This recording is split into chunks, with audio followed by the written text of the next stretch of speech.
The Auburn Tigers take it to Indiana. Put up triple digits. They win 104-76 in bounce back fashion. I'm Zach Blackerby. He's Darrell Dapprich. And this is a fun one. This is a fun one to watch, Darrell. It's nice when there's 10 minutes left to go in the game. You've got a pretty good feeling on how this one is going to go, Darrell. But anytime you can score 100 points against a pretty good basketball team, you take it. Absolutely. I mean, I know that we've heard some kind of rumblings that Indiana was down a little bit this year. They were out without one of their better players who had a foot injury, Johnson. But they came in 7-1, and ironically, with that strange Big Ten schedule, had already played 2 Big Ten games and won both. Beat Maryland, which we're hoping is a theme, beating Maryland, and then beat Michigan. Which we don't hope is a theme. But anyway, so you've got they won 2 games right out of the gate in the Big Ten. They were 7-1. Look, I am a big response guy when it comes to sports. I really, really look closely at how teams respond. And I mean both aspects.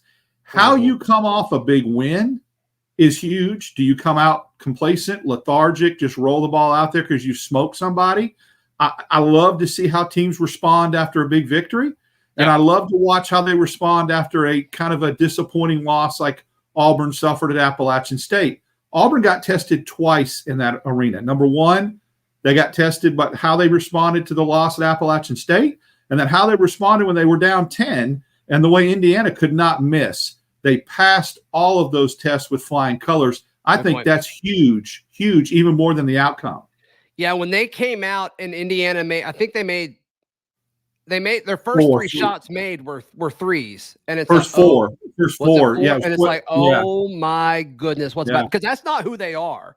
They do a lot of stuff, through their big center, which they talked about a ton. If you were watching a little bit before the game started, it's like, yeah, this guy's very good. This guy's very good. That was the scouting report. It's can you slow him down? And if the rest of the supporting cast at Indiana was making those threes, it's like this could be really bad, really quick, and it looked that way early, but. And so I was thinking about that. Yeah, but to pair that with the disappointment that happened when you went to Boone, North Carolina and lost to App State, Darrell, I think you nailed it. Because that's college basketball, right? I mean, there's so many ups and downs during the course of a season. How do you respond? Do you let losses beat you twice? And when conference play rolls around, that's going to be huge. There was a blueprint for that right on the floor, on the court, on the game before Auburn's. So it's amazing. In that building, 2 SEC teams found themselves and responded at a championship level. Remember, Mississippi State played Tulane before Auburn tipped off. Mississippi State got beat by Southern, a SWAC school. Sure. I mean, so so how you respond and how you come back, what you said nails it. You never let a loss become 2 losses. That's a tough loss. But when you start to step back from it on a Sunday afternoon against a mid-major in an absolute crazy bandbox of an arena, which we didn't have a chance to do a post-game for, you could see that coming a mile away. Auburn was going to play at a higher level today. You knew that. In Atlanta, I was shocked at the amount of Indiana fans were there. And what it did for me, Zach, is it gave me an NCAA tournament feel, like a second round game, or a 8-9 matchup in the first round. Yeah, which is why you play these games. It's why you play them. And so that's what it kind of felt like. And man, after that, Auburn fell behind 10 and went on that 22-4 run or whatever it was. Give them a ton of credit because they were coming off a tough loss and a tough start. Indiana, like you said, that's not who they are, and they couldn't miss. They were hitting threes like crazy. Even their big dude was hitting threes. To respond to that with that kind of run, and look, we talked about it. Guard play was paramount. I mean, what did Broome end up with? 4 points? I got the 2. stats. He went 1 of 6 for 2 points and had 4 fouls, but a lot of 2 of those were late. If you would have told me that Auburn was going to win 28 and Broome was going to have 2 points, I'd have drug tested you. I mean, there's just no way. 60 points from the guards today. 60 backcourt points. That's huge. It is huge. It is huge. I picked Auburn to lose this game because I thought Janai Broome would have to get in foul trouble because of the way he plays defense against the way Indiana wants to play offense. We've seen that happen time and time again a year ago in conference play when Auburn would play against a team with a physical center. And like Janai would get positioned, but for whatever reason, the calls wouldn't typically go his way. So that's why I liked Indiana in this matchup. And if you would have told me that he only had 2 points, I would have just assumed that he wasn't on the floor that much. But that wasn't the case because he really didn't have it. He wasn't in the foul trouble until late. Played 21 minutes. And the fact that he only scored 2 points is kind of another testament of this team's deep, Darrell. This team, when everybody's clicking, they can get things done. And to me, that's shocking. Not only the way the game developed, but the fact that you look at what Janai Broom's offensive output was. I mean, I think this is a good sign long-term for this Auburn basketball team. You know there's going to be times throughout the season when teams are going to take Janai Broom away. And now what Auburn did today by shooting 48% from three, 87% from the free throw line. And here we go. Get ready. Armageddon's coming. Auburn fouled less than Indiana tonight. Today. They had one less foul. Those are winning statistics. I'm telling you, obviously you're not going to shoot 48% from three every night. Did you say free throws? Did you say free throws? Yeah, 20 of 23, 87%. Now, ironically, Indiana shot 6 more free throws than Auburn, hit 22, but Auburn's free throw percentage was so high that didn't matter. And then the turnovers, my goodness, they talked about that. Auburn had 2 turnovers for the whole game. The assist to turnover ratio was ungodly. They turned Indiana over 11 times. They out-rebounded Indiana 36-32. All the key indicators and key measurements, Auburn won. You just check the box. They did all that despite their best player scoring 2 points. I think it does speak volumes. Yeah. All right, let's talk about 2 halves. They finally put 2 halves together. I was a little concerned when they put up a 50, was it 52 in the first half? Anytime Auburn has a 50-point first half, it's like, oh no, what's about to happen? And it's not just Auburn, it's college basketball teams across them. It's just hard to put in 2 full halves together, but they did it. They scored 50 points in 2 halves. And this is a hot take, Darrell. If you do that, you will win the game. If you score 100 points, you will win the basketball game. But seriously, Auburn putting together 2 awesome, not good, great halves together against a really good basketball team. I mean, this is by far their best performance of the season. I don't think there's that much of a hot take there at all to say that. No, sometimes it's fun to break down the games within the game, and I think there's a perfectly equitable balance. It was just harmonious that Auburn got 52 in the first and then came out and got 52 in the second. Because typically what you would see is a little bit of a letdown in the second half, a little bit of a drop-off, and Auburn wins the game 12 instead of 18, and they score 40 in the second half or 38, and they get outscored, whatever. They get outscored. This didn't happen. Auburn extended their lead in the second half and put up the same amount of points. It's hard to get to 100 in college basketball. It's hard to do it on a neutral floor against a Big Ten opponent. Right. And Auburn did just that. So let's not downplay at all the significance of this win. It's why you play games like this. It had an NCAA tournament feel, and you're absolutely right. Both halves were equally impressive. Yeah. And especially when other SEC teams can't beat teams from Indiana in the Big Ten. Yeah, Indiana. It's not a given. It's not a given. It's a hotbed for college basketball, and you can't take beating a team from Indiana for granted. It's a big accomplishment. It's a hotbed. Who's your state of basketball? I mean, that's it, man. I don't think you quite caught what I was trying to do there, so we'll do this again. Other teams from the state of Alabama lost to Big Ten teams. I knew exactly what you were trying to do there. Yeah, I went along with it. You got to just connect. You just got to connect the dots and read between the lines. I was being a little more subtle with my jab, right? I love that. By saying it's not easy to do. It's not. You have to be a blue blood basketball school to pull that off. How about that? How about that? All right. Let's talk about the player of the game in just a moment, Darrell. And go ahead, guys, and drop your player of the game, your Auburn Tiger of the game in the chat. I imagine most people are going to say the same person, but we'll see. We'll see. That's part of this discussion coming up. Darrell, you've used LinkedIn Jobs. I've used LinkedIn Jobs to get jobs. It's the best place to hire and find quality talent for your small business.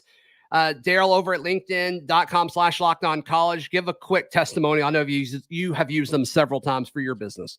I went away from other job search engines to use LinkedIn because I was looking for a different quality candidate for the job that we have. We look for longevity, right? We want people to make a career out of it. So there were particular positions that we had to find that we just didn't feel comfortable with the pool of candidates with previous job sites. Use LinkedIn now 3 times in a row: welding position, machinist, and a night shift. And we have been absolutely pleased. All 3 are doing well and thriving, but you can't just, it's an important hire and you have to choose it that way. And LinkedIn's hooked us up big time. Yep. Post your job for free at linkedin.com/lockedoncollege. That is linkedin.com/lockedoncollege to post your job for free. Terms and conditions apply. So not everyone said Jalen Williams. Most people said Jalen Williams. Aiden Holloway, I think there's certainly an argument for that. But Jalen Williams, 24 points, 6 rebounds, 7 assists in his 29 minutes. Had a plus-minus, Darrell, of 32. Play some good defense too. Yeah. I mean, he was outstanding. And Aiden Holloway, they both had 24 points. I think the more complete game probably goes to Jalen, but still exceptional play from both of those guys for sure. I saw a few people say KD Johnson, which I wish we could get KD Johnson, the KD Johnson that plays in Atlanta all the time. Because man, when he returns home, he kills it. He does a great job. So all 3 of those guys, I think, are certainly worthy of it. But I'm giving the player of the game, if you're okay with it, to Jalen Williams. I am too, for 2 reasons. Number one, he was tied for your leading scorer, but he was also had the most assists, and he's not a guard. That's a pretty impressive, complete performance. And and he also had 6 rebounds. But to have 7 assists and also lead the team in scoring, and you not the guard, shows that offense, that 4-out, 5-out offense that Bruce Pearl's running. When you bring your bigs out to the top of the key, you got to be a good passer. You have to be able to pass the basketball and have good court vision. And Williams did just that today. Sneaky good game by Trey Donaldson as well. 4 of 7 shooting, 10 points. He had 7 rebounds that were all defensive. I think that's valuable too. That's stuff that doesn't always really pop off on a stat sheet. But the fact that the drop off from Aiden Holloway to Trey, there isn't any. And I think that's the first time where we've really been able to say that, especially from an offensive production point of view, about the point guard spot at Auburn in years, Darrell. And we've said that several times already this season. And I think that's going to be a storyline over the course of this team's life as we get closer and closer to conference play. I think the other thing, too, that's very important is we're going to see it, I feel, at one point during the season, especially late in a game that's close. It really just keeps building for a successful backcourt tandem of putting Holloway and Donaldson in at the game at the same time. You can definitely run Donaldson at the 1, slide Holloway to the 2, and if you're late in a game and need free throw shooting and ball handling, under a minute, put both of them in, and I think you're going to see that that's a weapon that Auburn's going to have to use. Now, with the way Denver Jones and KD played today, you don't want to break up that 2 guard. That tandem was special tonight. I mean, they combined for 26 points. The 2 guard, I mean, the point guard combined for 34, and the 2 guard. Well, no, let me take that back. Berman hit a 3. Yeah. So I mean, so 29 points from the 2 guard position. That's 63 points from the guards. That's good balance, and you had to have that with the way Broome, with getting 2 points. But of course, Williams more than picked up the slack with 24, and Chad Baker-Mazara, a quiet 11 points, but they seem to be big points, Zach. They seem to be momentum, game-changing, step on your throat points that he gets. See,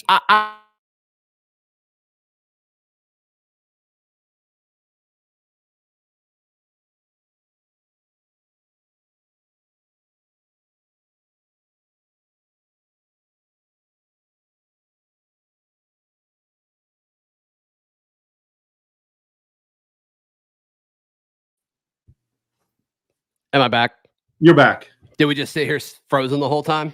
I don't know if we sit here frozen, but I think you were about to make a point. You said, and then that's when it happened. Chad Baker Mazara, to me, he's like the fourth or fifth guy I noticed offensively in this game. I know you mentioned his double-digit points, but I'm with you. I think they have been timely, but offensively, I just think there's other guys. Guys, bear with me on my internet. I'm so sorry. I'm out of town, so we're just trying to make this happen.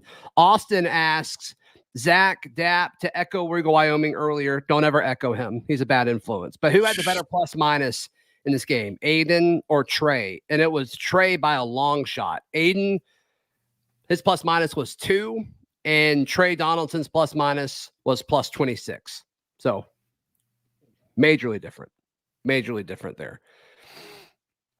And that's what you want from your point guard position, right? But I mean, both of them. I mean, I think at the end of the day, Holloway scoring more, but I think Donaldson with those defensive rebounds too. We talked about that last year, early on in the season, what a good backside rebounder for a guard he is. Yeah. John says, I think they have Lior more at the 3. I don't understand why Lior is playing as much as he is, if I'm going to be honest with you. Yeah, I'm not at practices. I'm not privy to what he does. He seems to lose his man a lot on the defensive side of the ball. I think he can be a shot maker. He can be a guy, if you set a ball screen for a particular set, can knock down the 3. He missed an open one early on in the game, and I'm thinking if you don't hit those, there's no value in putting you on the floor. Then he came back and hit one. I don't know. I mean, I think in spurts he does play hard. He is a pretty good rebounder for a guard. But I think if you're playing him more than 5 or 6 minutes a game, he definitely loses his effectiveness. Yeah, I don't know. It's a rest thing. It's a rest thing, especially the way KD plays. I mean, if he's going to go in and play kamikaze, for 21 minutes, he's going to have to get a blow. And then if Denver's, I mean, it's just, I get it. It's an opportunity to give both guys and keep both guys fresh. There's some conversation in the live chat, Darrell, about is Auburn potentially ranked after this performance? I'm going to say no. I think with 2 losses, it's so hard because, I mean, they lost to App State too since the last rankings came out. So I'm just I don't think they'll be I think they'll be closer, obviously, than they were last week, and I think they're going to have to string three or 4 more, and that USC game is going to be sneaky. That Penn game, although it's played at Neville Arena, Penn's a team that Penn got wrecked by Kentucky today. Well, they got it to 1 point, and then Kentucky went on a run late, so they played them tough for a while.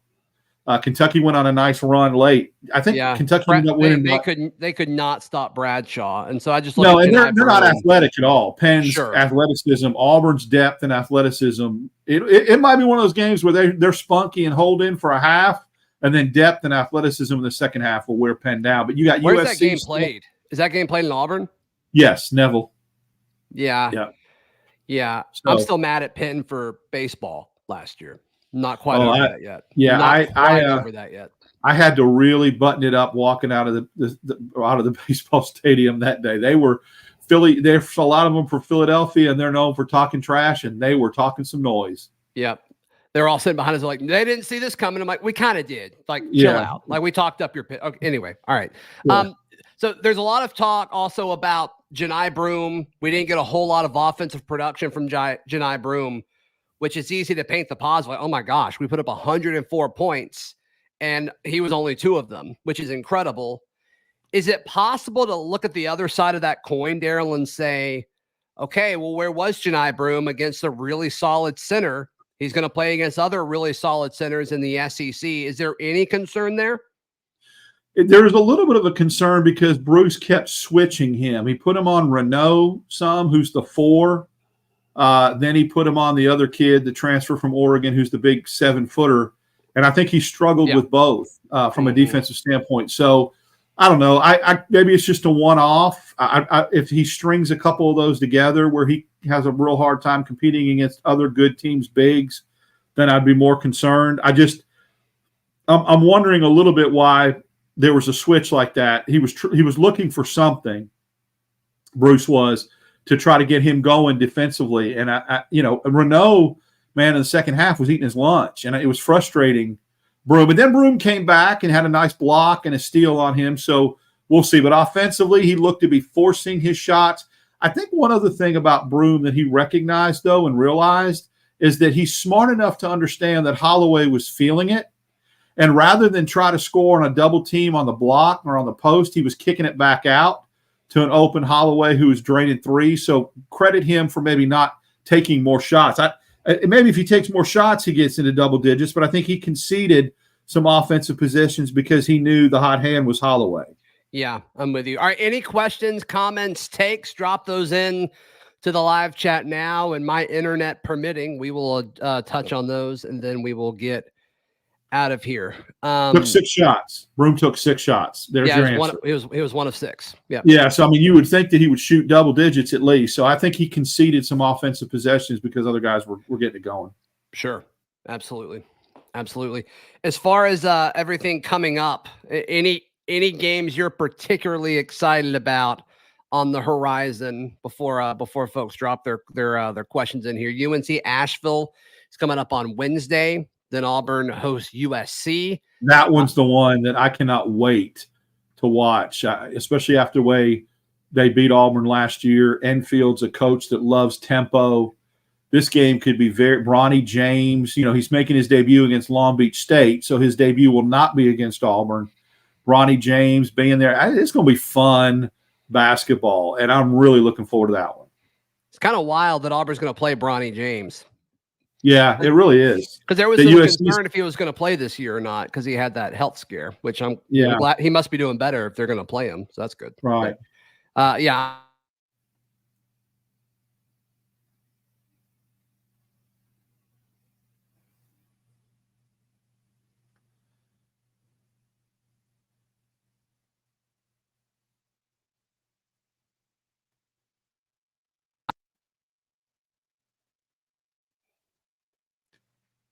Sorry, guys. Check. Came undone. You're good? Yeah, you're good. Playing hurt. But yeah, then after that, Arkansas, or you got Penn, then Arkansas to start conference play. So very the USC game is very intriguing to me. And then, of course, the Arkansas game is – I was trying to stay away from the obvious choices of a Southeastern Conference opponent. So right now, USC is one. Get a little revenge from last year. The name, the style of play, the Bronny James factor. It's going to be electric. I would imagine, the rumor was that LeBron was going to be at his son's first game. Well, it's a no-brainer in Long Beach State with LeBron playing for the Lakers. He'll be at that one. But I envisioned a scenario where LeBron and Barkley would have been sitting courtside for that game in Neville Arena. That would have been incredible.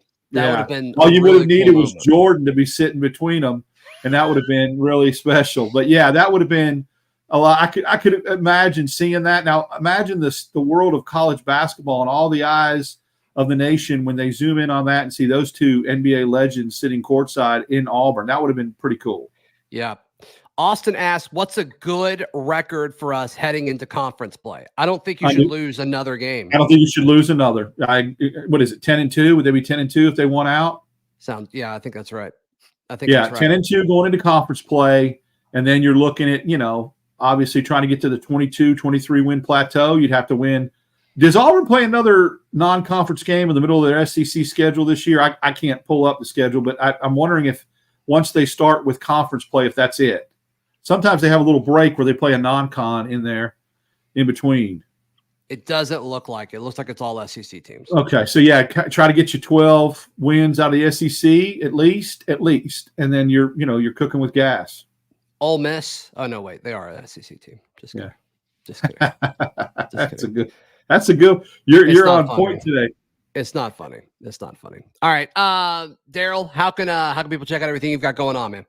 Follow me on Twitter, Dap6410, Monday mornings and Tuesday afternoons, various shows on the Auburn Network. Yes, and you can find all of my written work at auburndaily.com, and we will see you, I guess, on Monday. Until then, this has been Locked On Auburn.